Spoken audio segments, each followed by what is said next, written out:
Mangwanani akanaka muri yeZimbabwe, tinokuchingamidzai zvekare kune chimwe chirongwa pano paFacebook Secrets and Confessions. Tadzoka zvekare nemamwe mamessages. Regedzai tibva tapinda mumamessages edu atadzoka takakubatirai. Message yedu yekutanga yakamira sekudai so: hanzi mukoma makadii zvenyu, ndinokumbirawo kuti munge muchindipostirawo nyaya yangu makaviga chitupa changu. Ininiwo ndiri mudzimai uye zvekare ndakabetserwa neimwe n'anga iyo yandakatanga kutaura nayo mainge muri mugore ra2019. Saka mugore ra2018 ndainge ndakaudzwa kuti ndainge ndiine kensa, ndokubva ndachizotanga kutsvaka munhu anokwanisa kundibatsira sezvo ndainge ndakanzwa paYouTube imwe n'anga ichiti kana wanzi une kensa usazomanyira kuenda kunorapwa kuchipatara nekuti kensa yacho haizorapiki. Ndipo apo pandakabva ndachizotaura zvekare neimwe n'anga ndichikompeya maprice, ndisingazivi kuti dzimwe n'anga dzepamaYouTube dzamunoona dzichibatsira vanhu vamwe vacho vanotokumisidzira vatokurombesa. Ndakataura nayo n'anga iyi ndokubva ndachizobva kuno kwandiri kuUK ndikabva ndachizoenda kuZimbabwe. This was after lockdown. Ndaenda kuZimbabwe ndakasvika ndikatombogara pamba pen'anga yacho iyoyo sezvo ndisisina hama dzakawanda kuZimbabwe. N'anga iyi yakatondiudza kuti usaudza vanhu kuti uri kuuya kuno nekuti zvinhu hazvizonyatsokufamba zvakanaka. Ndoda kutanga ndavheneka ndaona kuti hakuna here wehukama kana kuti shamwari inenge yakakugadzira. Ndakati ndigerepo pamba pen'anga iyoyo, ndo pandakabva ndachizonzi ndaifanira kuti ndinge ndichizorara neshato yavo sekuru ivavo, not kurara neshato ndichiita bonde asi kungorara musame room ndiinayo shato iyoyo. Ndainge ndichitya kurara ndiri ndega neshato, saka vakabva vachizoti tichange tichizorara tiri vatatu nevamwe vakadzi vaviri avo vainge vachivashandira sekuru vacho. Vakadzi ava vaishanda sevasikana vebasa vepo pamba ipapo, ndo vatakazorara navo. Shato iyi takazoti tarara yakabva yachizotanga kufamba ndokubva yachizotanga kundinanzva makumbo angu. Ipapo kuti ndige ndichimuka ndainge ndisingakwanisi, ndaingonzwa ndakabatwa nemadzikirira ndisingakwanisi kumuka. Then mangwana acho makuseni takazoti topinda matare, ndo pandakaona kuti gumbo rangu rainge rava kutanga kuzvimba. Vakanditi ndaifanira kuti ndige ndichigara zvekare mamwe mazuva sezvo zvainge zvisingaiti kuti ndige ndichifamba. Gumbo rangu rakazvimba kudaro, rakazvimba gumbo mukoma zvekuti ndainge ndisingachakwanisi kana kufamba. Vaindipa mishonga iyo yavainditi ndinge ndichigeza nayo, gumbo rangu rikazotanga kubuda hurwa. Vakanditi ndisatya kana kuvhunduka nekuti hwainge husiri hurwa chete asi yainge itori kensa. Hurwa huya hwakati hwapera kubuda ndipo pandakabva ndachizotanga kunzwa senani ndikachizodzoka kuno kumhiri kwemakungwa. Ndakabva ndachizoenda kuna dokta wangu akatoshamisika. Ndikamuudza kuti ndainge ndakaenda kumusha ndikanoshandisa maAfrican herbs. They ran too many tests on me. Zvechokwadi vakaona kuti kensa ndainge ndisisina. Ndakataura navo sekuru ndikatovawedzera mari pamari iyo yavainge vakandichaja ndichivatenda. Saka ndakazotanga kurota hope, then ndikabva ndachizotanga kuvaudza hope dzose dzandainge ndichirota because ndainge ndava kuroteswa machira andainge ndichifanira kuti ndinge ndichizotenga. Saka vakanditi ndainge ndiine chivanhu chainge chiri pandiri. Vakanditi ndaifanira kuti ndinge ndichidzokerako kuZimu. So ndakavaudza kuti ndainge ndisingakwanisi kuti ndidzokere kuZimu. Ndikavabvunza kuti hazviite here kuti imi munge muchinditengera machira acho then mubva machizomatumidzira. Vakatanga vamboti hazviiti, then ndokubva vachizoti muzukuru zvinoita asi unofanira kuti unge uchizondibhadhara mari nekuti ini ndiri mutorwa, ndinenge ndava kutomira sehama yako. Vakabva vati painge pachifanira kuti pange pachizoitwa kaminibira. Ndikati ndichazvifambisa sei? Vakanditi ikoko unokwanisa kuwana here kana chibuku. Ndikati ndichaona kuti ndingaita sei. Vakabva vati aiwa, handidi kukustresa muzukuru, iwewe chendipa mari, zvese ndichazviita kunoko. Saka mukomana zvose zvakaitwa kuZim ndisipo, vakaita kaminibira kaya, then Machira akabva achizouya, ndikabva ndachizotanga kumashandisa. Zvinhu zvakatombofamba mukoma, asi ndakazotanga kurota dzimwe hope dzainge dzichityisa, ndichirota ndichiyamwisa nyoka, but nyoka iyi yainge iri shato, iri diki. Ndaiti ndikangorota hope dzinenge dzichityisa saizvozvo, ndaibva ndachizotaura navo, ivo vaingoti kwandiri, ihope muzukuru, ihope dzekuchando, very soon uchaona kuti unenge wava kusarota hope dzakadaro. Saka vakazogumisidzira vava kusada kutaura neni zvachose. Then one day ndakangomuka ndikati hai, ndikaona yatika ka1, then ndikabva ndachizoona kuti painge pasina profile picture, izvo vainge vatondibloka. Ndakazomboedza kuti ndinge ndichivafonera, mafone numbers avo vanotoita sekunge vakatochinja. Ndakazongosiyanawo nazvo. Then Machira aya ndakabva ndachizomarasa, ndakangomaisa mudustbin, then ndokutomarasa kwandakamaita ikoko. Ndokubva ndatanga zvangu kuenda kuchurch sezvandainge ndichiita before all of this. So kubva ipapo until last year, ndikangoti zvakatanga muna November, mukomana ndakamuka ndiri panze, zvinova zviri zvinhu zvakandishamisa. Saka sezvo zvakangoitika ka1, ndakangoti maybe it is a weird thing that has happened.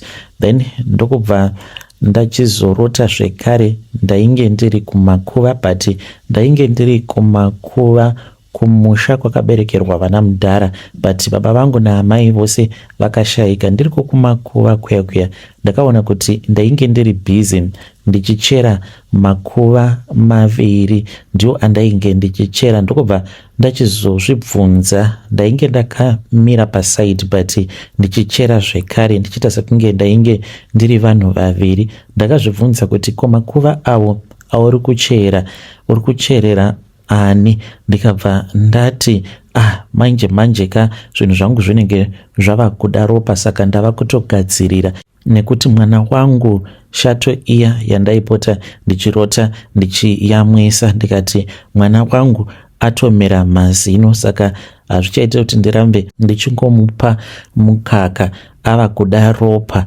Ndokubva ndatovhunduka paya, ndakarota zvekare hope dziya. Mukomana ndichitaura nemi kutaura kudai kubva gore zvaratanga. Pane hama dzangu mbiri dzakashayika kusaidhi rekwababa. So last week zvekare ndakarota ndichichera rimwe guva, apa ndainge ndiine nyoka yainge yakazvimoneredza pagumbo rangu. Saka ndakati ndichichera, ndokubva ndati izvi handisi kuda kuzviita. Nyoka iya yakabva yati kana ukasandipa ropa ndichakuruma, unofa chete nekenza, haumboiti kana 1 month.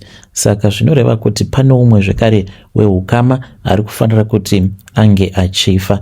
Hakuna kana anotombofungidzira kuti pavanhu vaviri vamwe ava vakashayika ndini ndakazvikonzeresa. Ndiri kutsvakawo maadvices kubva kumhuri yeZimbabwe. Vedare ndo message iyo yandakatumidzirwa ichibva kuna vanzvadzi vedu avo. Ngatizamei kuti tinge tichitaura navo vanzvadzi vedu ava mucomment section. Hanzi chandainge ndichingoda ndechekuti ndinge ndichirapwa cancer nevamwe sekuru vandaigara ndichiona paYouTube, but vakabva vachizondirombesa, vachatauri neni. Zvakangoma hazvo vedu we. Regedzai tibva taenda panyedu inotevera. Nyedu inotevera yakamira sekudai so. Hanzi makadi zvenyu mukoma, ndinokumbirawo kuti munge muchindiposterawo nyaya yangu makaviga chitupa changu.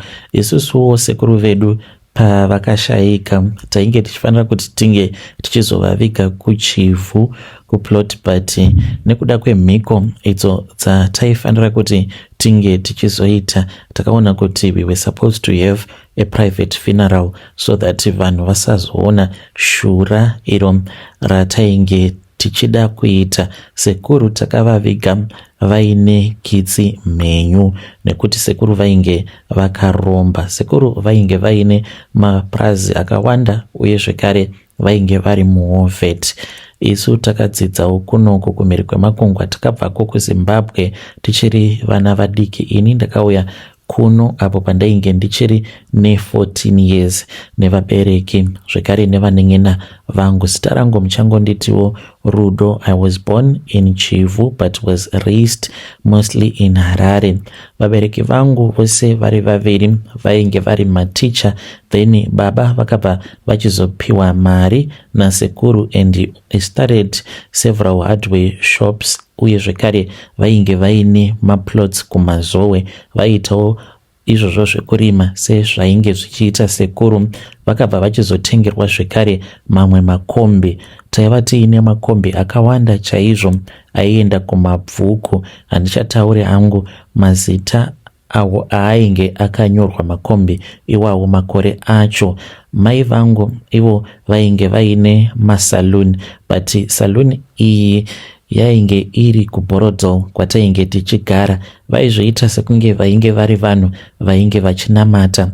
Isuwo patainge tichiri vana vadiki tainge tisingatozvizivi kuti vabereki vedu ivo vainge vakatoromba. Ndingangoti semhuri tingori vanhu vanoita zvema-rituals.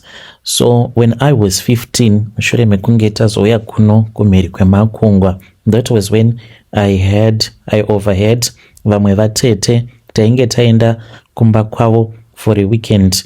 Vatete ava, that was when I heard vatete, she was pacing and talking on the phone vachitaura nagarden boy wavo ainge aine zvaainge achifanira kuti ange achienda kunocherera kumba kwavo kubhindura. Saka vainge vachimupopotera vachiti, sei usina kuenda? Ingawani ndakakuudza kuti enda unocherera hari iyoyo kubhindura, kuno handisisina kana zororo. And ipo pamba patete mumba mavo mairema ende zvaiitika sometimes zvaityisa. Dzimwe nguva waikwanisa kungoti wakarara ukamuka waiona kitsi, but kitsi iyi yaibva yachizongoita sekunge chimumvuri then yobva yatonyangarika. After that ndipo apo sekuru pavakazoshaika. Mushure mekunge sekuru vashaika, we then went to Zim. Sekuru vakashaika muri muna July.